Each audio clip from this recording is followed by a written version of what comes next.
Это серия сюжетов, где мы рассказываем истории женщин, жен айтишников, которые уехали из России после начала войны. В прошлом эпизоде мы рассказывали о том, как они переезжали и как они принимали это решение. Этот эпизод у нас на канале, вы можете его посмотреть.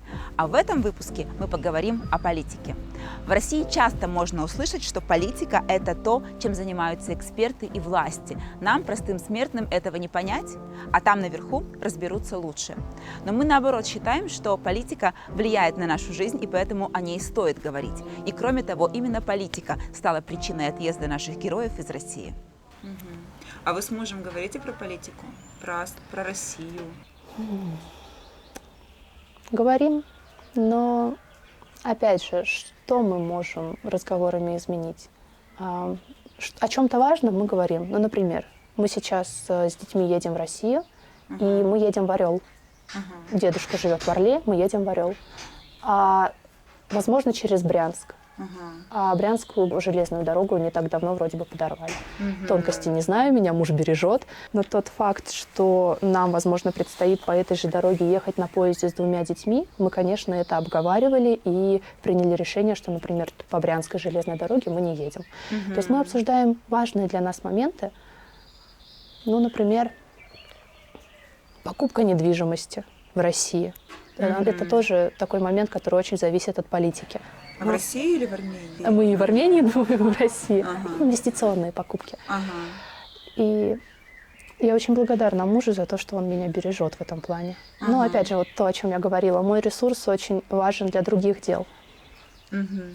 Общественная деятельность, мои дети, моя семья, мое душевное состояние. У меня диагностирована депрессия. Я лечусь антидепрессантами. Мне не надо усугублять свое состояние. Я не считаю, что правительство имеет право распоряжаться смертью и жизнью моего мужа. Поэтому мне было важно его вывести. Мне было важно, я не знала, какие будут условия разворачиваться дальше. Ну и, собственно говоря, что сделали люди во вторую волну при мобилизации. Некоторых осуждают, говорят, что типа вот они не по политическим причинам уехали. Но я честно могу сказать, что я не думаю, что все люди, которые в первую волну уехали по политическим причинам, то уехали. Многие уехали из-за страха, потому что было непонятно, было страшно. Люди не хотели убивать. Разве я не хочу убивать — это политическая причина? Ну, какая-то масштабная. Это твоя личная причина. Это твой личный выбор. Я покупаю в Астану, даже не глядя просто, билеты. Вот. И потом мы уже такие собрались, и я пишу своим друзьям, они такие: блин, Астана, там пипец холодно, берите с собой одежду. Я говорю: в смысле? И мы туда прилетаем, там минус 36 целый месяц было. Астана вообще потрясающий город. Мы там открывали балкон на ночь, у нас ребенок, мы вообще только в одних трусах там ходили. А потом такие: что мы тут мерзнем в этой Астане, поехали в Турцию. В Астане был там, отапливаемый пол, там ламинат, все это, ковры там, вот это все. А в Турцию мы приехали, у них там, один кондиционер, все, не протапливалось же у них там. Мы этим кондиционером грелись, на улице было 15, мы на улицу ходили греться. Если, например, человек поддерживает войну, человек может заблуждаться, а может быть, я заблуждаюсь, что не поддерживаю, например. Я же не знаю, это же история покажет, как это все, да? Вот, но с человеческой точки зрения, конечно же, я против. По поводу людей, которые поддерживают войну, если они объективно прям платят туда деньги, вот это я считаю реально прям, такой бред. А если человек просто говорит об этом, нет смысла с ним, наверное, спорить, пытаться переубедить, потому что, когда я сама пыталась общаться с людьми, которые, например, такие за правительство, там, поддерживают эту политику, я понимаю, что это борьба с ветряными мельницами.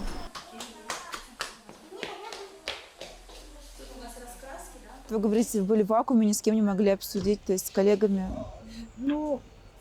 с друзьями.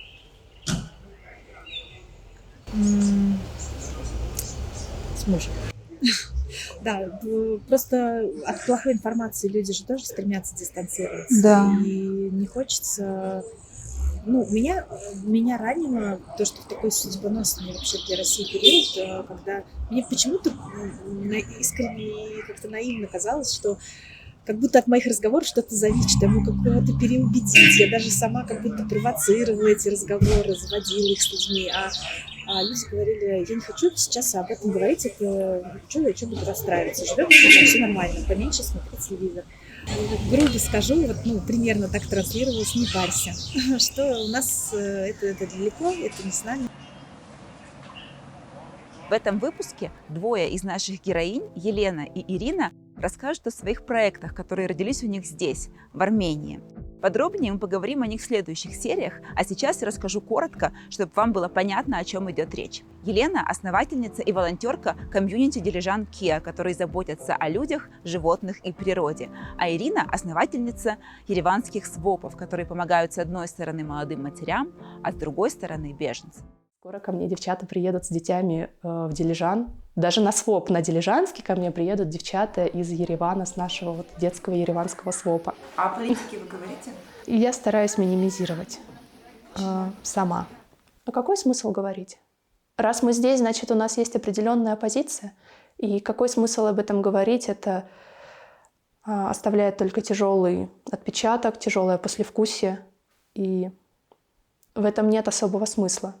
Ну, то есть обсудить какую-то конкретную проблему, да, конечно, давайте. Но мы обсуждали это не в том смысле, что нужно ли это, правильно ли это, а в том смысле ваши дальнейшие действия. Ну, как бы вы поедете в Россию, да, там как бы муж планирует у вас съездить в Россию, да, или нет.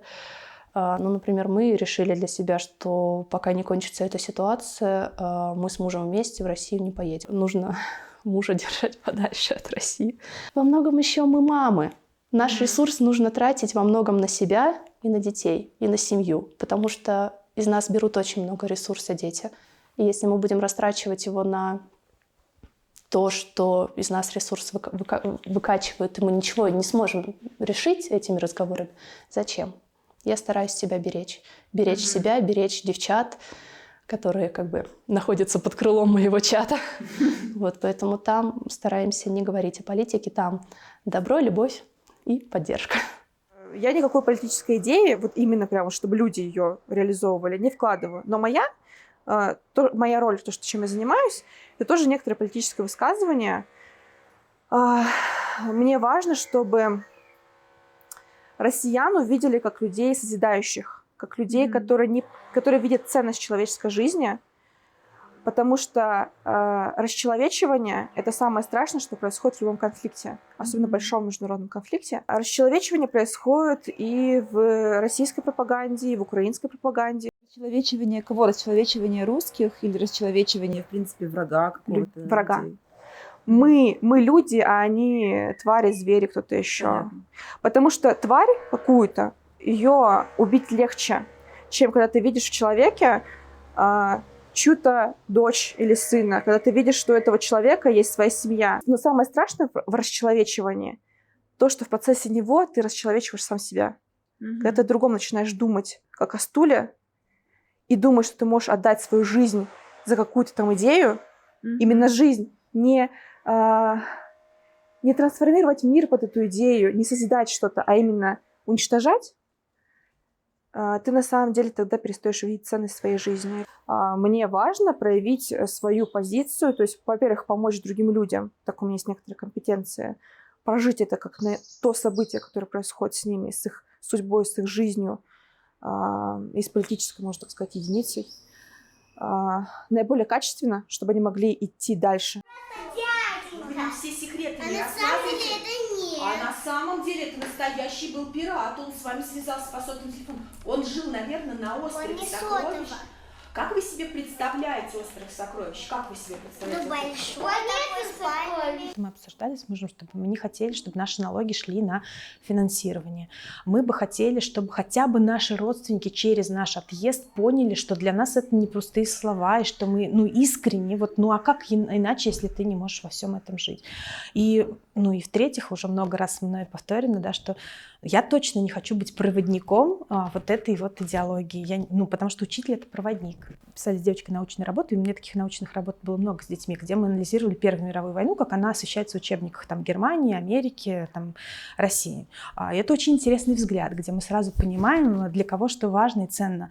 Если в Германии гравюра от Дикса, трупы, черви, окопная правда и грязь, и уже с первых страниц ребенок прям в шоке и отворачивается, что это больно, это страшно. Тоже читали учебники, да, наши? Вспомните, например, любая война, как она освещается? Фронт, карта, решение правительства. Там же людей-то почти нет. У нас такие были в школе дебаты с детьми, мы как раз говорили, Петр Великий, да, а в чем величие? Почему он получил там титул Великий? За что? А почему при Петре Великом у нас происходит Астраханское восстание, Башкирское восстание Кондратия Булавина? Почему? Если он, это же величие, это когда ты для людей или когда ты расширяешь территории. В чем оно? Вот такая дилемма. И дети рассуждают на уроках. Сказали, что у вас сын старший, ему 16 лет, а он вообще где? В России остался? Он остался в России. Он остался с бабушкой и своим папой. В 9 классе, в 10, да, он перешел. Куда его сейчас здесь передерну? В какую школу? Куда? Причем я еще пока не знаю. И объективно, а вдруг мы здесь, например, не останемся, да, жить? То есть это же вопрос тоже такой, как мы устроимся, где мы работу найдем. Я помню, что когда было 24 февраля, я там вообще была, я ни новости не смотрела никогда, ничего. И тут он мне звонит, говорит: мама, представляешь, там наши танки поехали. Я вот так, у меня глаза на лоб, и я говорю: в смысле? То есть им уже какие-то ютуберы там, которые внушают, что это как будто бы это круто. Нет стопроцентного понимания, что война — это плохо. Да, то есть вот это для меня прям... Но я считаю, что это в школе все делается. Я поэтому говорю, что меня тоже немножко морально разложил один ролик, когда я увидела, как дети в школе, в пилотках там девочки, там еще что-то, они стоят, и учитель говорит: а теперь там типа я там принадлежу этой стране. То есть такие на подсознании фразы, которые делают из человека просто робота. Переживаете за себя? Конечно, очень. А вот ты, муж, не чувствуете себя виноватыми в том, что сложилось в войне с Украиной в таком количестве жертв, горя? Я могу сказать за себя, что я себя виновата не чувствую, потому что в моих силах не было... у меня не было никаких возможностей это предотвратить. У мужа позиция другая. Не то чтобы он чувствует себя виноватым, но он понимает, что то, что сложилась такая ситуация, что к власти были допущены те, кто допущены к власти, в этом есть проблема всего русского народа. Значит, они недостаточно активны. Значит, мы не смогли их собрать, не смогли донести им и не смогли сменить эту власть народными усилиями. То есть он сейчас занимается во многом образовательной деятельностью, потому что пока очень много людей необразованных, они верят в то, что твердят с телевизора. Я поняла такую вещь, что моя вина в том, что я недостаточно влиятельна, недостаточно сознательна как гражданин. В принципе, была там много-много лет, с 18 лет, да, там, хотя мне там папа, например, говорил, что смотри, то, что происходит в стране, это очень ай-яй-яй, и нужно проявлять гражданскую позицию. Я над этим смеялась, да, так, у нас было не принято, все жили гедонисты такие, да, из такого.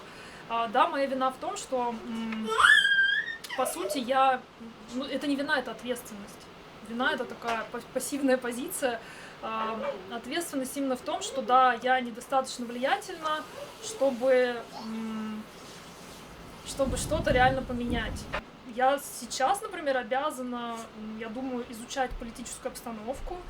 Вот у меня сейчас это осознание приходит, да, понимать, реально изучить ситуацию, не рубить с плеча, а понять вообще, что на самом деле я могу сделать, как это происходит в других странах. И мне кажется, что за пределами страны, даже, может быть, за пределами правового вообще варианта, я могу сделать, опять же, для нее, возможно, больше, чем когда я остаюсь внутри, в той бесправной позиции по факту. Школа была последняя, в которой я работала в Самаре. Школа, которая находилась недалеко от военной части.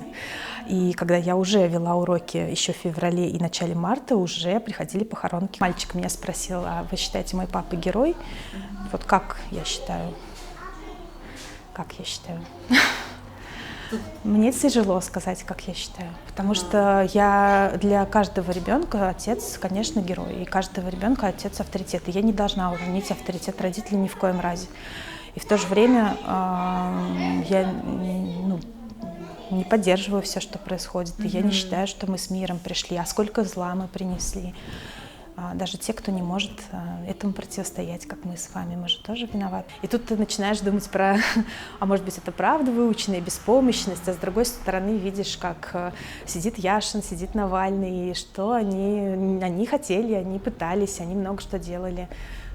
но повторить судьбу Яшина или Навального в рамках своей семьи ты не хочешь. А ты думаешь, вот это ваша, твоя и других людей деятельность такая гуманистическая, она будет заметна на фоне вот этого всего кошмара, который происходит? Я думаю, что это та крупица в море, которая должна быть. Понимаешь, что такая история, что в информационное пространство попадает только то, что ты туда привнес. И если я, к примеру, не буду вступать в диалоги с мэрией, говорить какие-то вещи там в чатах, где мы состоим в комьюнити, не презентовать опыт нашего комьюнити вот через интервью.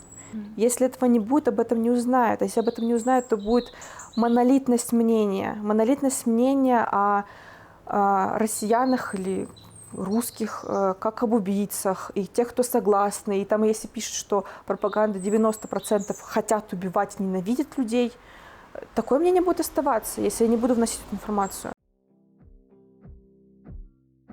А какие у тебя планы? Есть какой-то план или какие-то амбиции, может быть, желания? Надо бы научиться зарабатывать, конечно. Кому-то повезло, например, и он вам оказался айтишником. У меня планы по рождению ребенка. Мне посчастливилось здесь найти себя.